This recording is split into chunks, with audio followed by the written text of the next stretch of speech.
Olá pessoal, tudo bom com vocês? Eu sou o professor Carlos Eduardo, estaremos juntos nas aulas de matemática e suas tecnologias. E na aula de hoje falaremos sobre a inteligência artificial nas finanças. Vamos então ver o que seria a IA nas finanças e qual a relação entre elas? Vamos ver juntos? Então pessoal, vocês já ouviram falar da influência da inteligência artificial nas finanças? Por exemplo, vocês já escutaram o termo smartbot? O que seria o smartbot?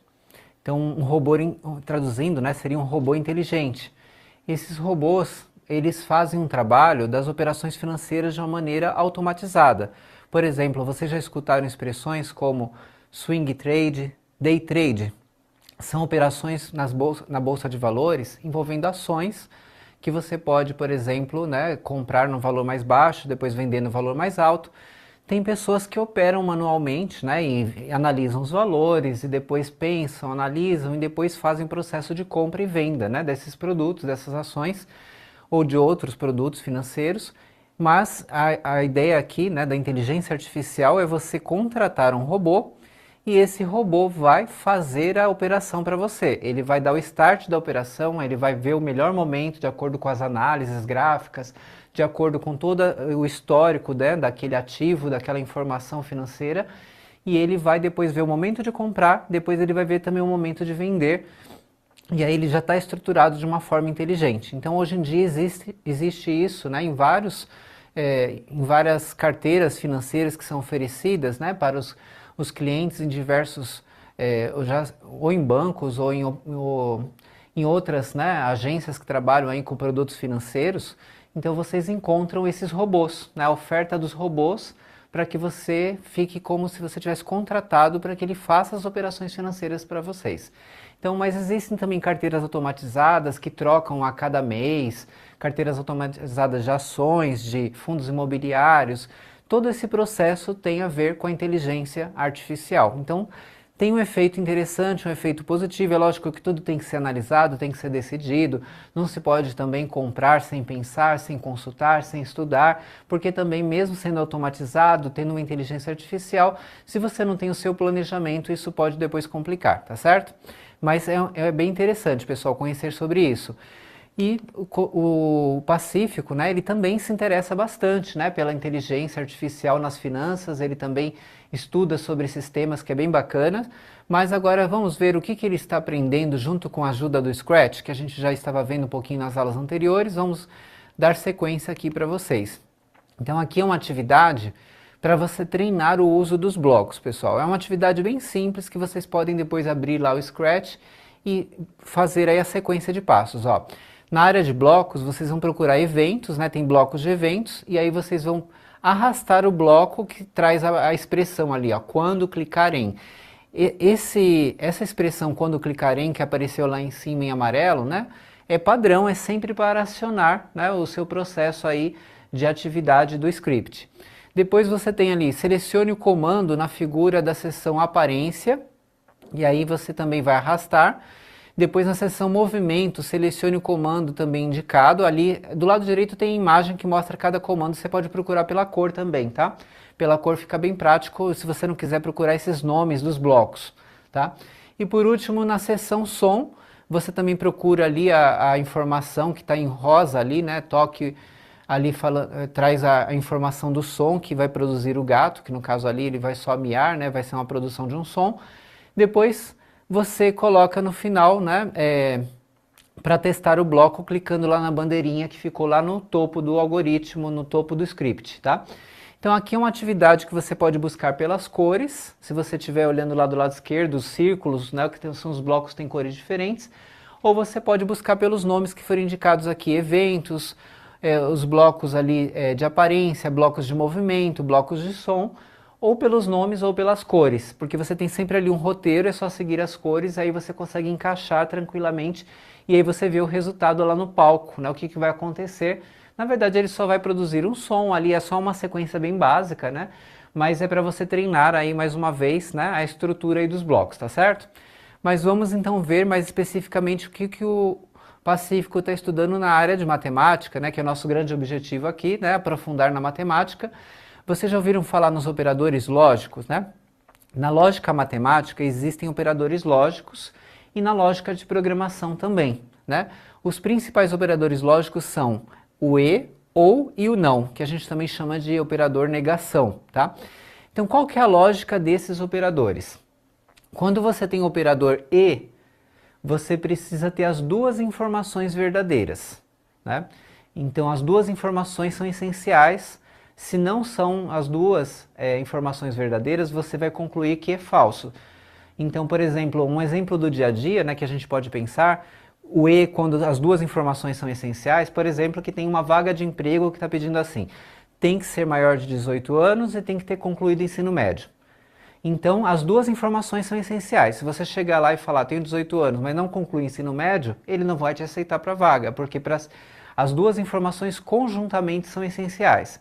Então, o e é sempre assim, as duas informações têm que ser verdadeiras. O ou é quando duas informações são paralelas, mas se uma delas for verdadeira, é suficiente. Por exemplo, se você está procurando um emprego, né, e tem lá uma informação, para essa vaga é suficiente que você tenha concluído um curso de informática ou tenha inglês avançado, por exemplo. Uma coisa ou outra, né? Então, se você chegar lá e falar, eu tenho inglês avançado, serve, porque é ou uma coisa ou outra. Eu tenho um curso de informática, também serve. As informações não precisam estar juntas. Uma sendo verdadeira é o suficiente. Então, essa é a lógica do ou, né? Aqui quando a gente trabalha na lógica matemática e na lógica de programação. Um sendo verdadeiro, os dois são verdadeiros. A informação geral é verdadeira. E o não ali seria a negação, você vai trocar a informação, que é verdadeira você troca para falso e o falso você troca para o verdadeiro. Então a gente pode até pensar numa tabela para estruturar isso, ó. Se você tem ali o x e o y, ó, se você está trabalhando no e o x e o y são verdadeiros, então o e vai ser verdadeiro e o ou também vai ser verdadeiro. Mas se você tem ali na segunda linha x e y verdadeiro e falso, olha o que acontece com o e. O e vai ser falso, porque para o e ser verdadeiro, as duas informações têm que ser verdadeiras.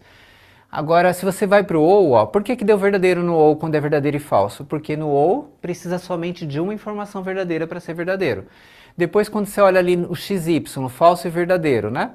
No e deu falso e no ou deu verdadeiro. Por que no e deu falso e no ou deu verdadeiro? Porque no e eu preciso de duas informações verdadeiras e no ou somente uma para que o conjunto geral seja verdadeiro. Depois ali falso e falso, ó, os dois deram verdadeiros, porque aí no caso o e, né, tem que ter dois verdadeiros para ser verdadeiro e o ou precisa de pelo menos um verdadeiro, né, para ser verdadeiro. Então no caso dois falsos geraria uma informação falsa. Então pessoal, pensem nessa lógica, ó, e eu sempre preciso das duas informações verdadeiras. Se uma delas for falsa, é falso, ou se as duas forem falsas, também é falso. O ou, não, o ou é ao contrário, eu preciso de pelo menos uma verdadeira. Só se as duas forem falsas que eu descarto como falso, tá certo? Então pessoal, agora vocês vão tentar resolver esse, tá? Lembrem-se qual que é a lógica do ou, tá? Aqui tá pedindo o ou. Então olha, analisem as duas informações, as duas proposições, né? Ali você tem informação P que está falando que 10 é maior que 5. Todo mundo analisando 10 maior que 5 já chega à conclusão que é verdadeiro, aí tudo bem.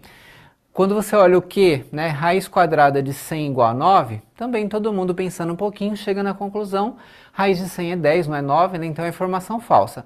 Mas agora eu quero que vocês pensem no conjunto P ou Q, essas duas informações, uma eu chamei de P, a outra Q. P ou Q tem valor lógico verdadeiro ou falso? Agora é com vocês.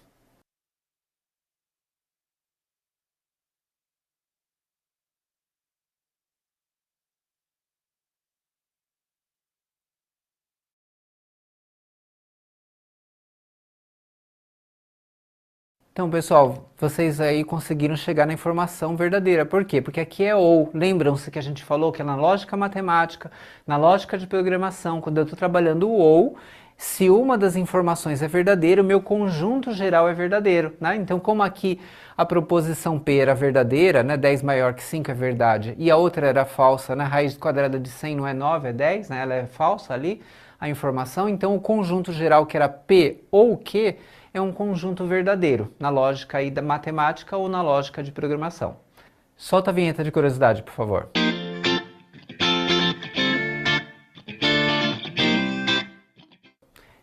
Então, pessoal, aqui eu trouxe para vocês uma curiosidade bem bacana. Nessa aula a gente falou bastante aí do IA nas finanças, né? Então aqui essa curiosidade ela vai trazer aí uma informação bacana sobre uma criptomoeda, a Baby Dog, né? É um problema para vocês pensarem, né? Se alguém investiu aí um valor específico, quanto que ela precisaria quanto que a moeda precisaria avançar, né, para chegar no 1 milhão de reais, que é o que todo mundo está buscando com criptomoedas, né?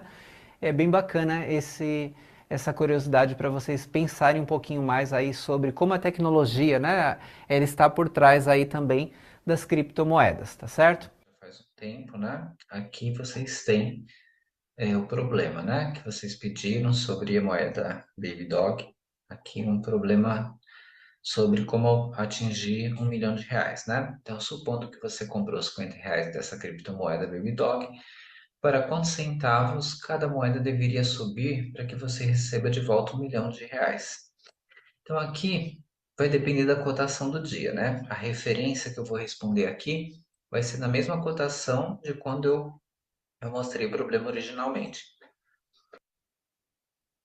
Então, pessoal, aqui, ó. Originalmente eu tinha trazido para vocês na época, né, desse vídeo original, uma cotação que foi comprada um pouco mais de R$ 50 e deu para comprar, olha a grande quantidade, né, porque é uma moeda que vale 0,00000 alguns centavos. Então, aqui é a quantidade de moedas que eu precisaria pegar 1 milhão e dividir, né, para ver qual que deveria ser o valor de cada moeda, né, para você atingir 1 milhão. Então, na verdade, é uma simples divisão, né? Vamos ver então aqui acompanhando na calculadora, né? Deixa eu colocar aqui uma calculadora para vocês acompanharem. O pessoal aqui, ó, 1 milhão, né? Você vai colocar usando HP12C, né? Você vai dar o Enter.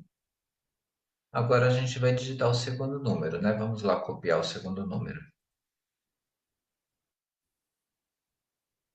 Pessoal, eu coloquei do lado que fica mais fácil para vocês verem, né? Então, ó, a quantidade de moedas que foi comprada, 3, 1, 60. Só um minutinho que o slide aqui já diminuiu de novo, né? Ó, depois 661, 260, 661, 260. Ah, perdão, aqui errei um valor, deixa eu só fazer aqui, deletar aqui somente um dos valores, né? Só um instante. Deixa eu conferir aqui o valor. Pessoal, que eu já corrigi o número, né? Então, ficou, só não coube, né? A parte decimal do final seria, né? Ó, 3, 160, 661, 260, vírgula 10, né? Ou vários zeros no final, não tem problema. Então, eu digitei esse valor que era a quantidade. Deixa eu só voltar aqui. Pronto. E aí eu já tinha digitado 1 milhão, tinha dado Enter, agora o segundo número, divisão, né? Vou pegar aqui, ó. Então, se você tivesse a moeda já nesse valor, que ainda é um valor bem baixo, né? Está bem abaixo, é 0,00031, você atingiria 1 milhão. Então, na verdade, é por isso que chama tanta atenção, né? Porque na casa dos centavos ainda, né? Você conseguiria 1 milhão de reais. E por isso que atrai tanto, né? A busca por moedas que têm valores assim na casa dos centavos ou de poucos centavos, porque se de repente ela estoura, mas não precisa estourar para nenhum real, né? Ela pode estourar para bem menos na questão de centavos, que geraria um montante bem alto, porque percentualmente seria um grande ganho. Então, você, dentro dessa problemática que a gente está trabalhando aqui. Então, pessoal, na íntegra vocês também poderão assistir aqui essa curiosidade na plataforma, ok? Então, pessoal, não deixem de consultar os vídeos adicionais, né? Estão ali separados na plataforma, bem bacana para vocês aumentarem o conhecimento sobre os temas aqui da aula. E como a gente sempre acostuma aqui, né? Sempre costuma trazer para vocês a informação final, né? Para reflexão, essa informação para vocês pensarem sobre o tema da aula de hoje. Ó. O mercado financeiro se vale cada vez mais da inteligência artificial para automatizar operações. Os bots e as carteiras de ações automatizadas são dois bons exemplos nesse sentido. Ótimos estudos a todos e até a próxima.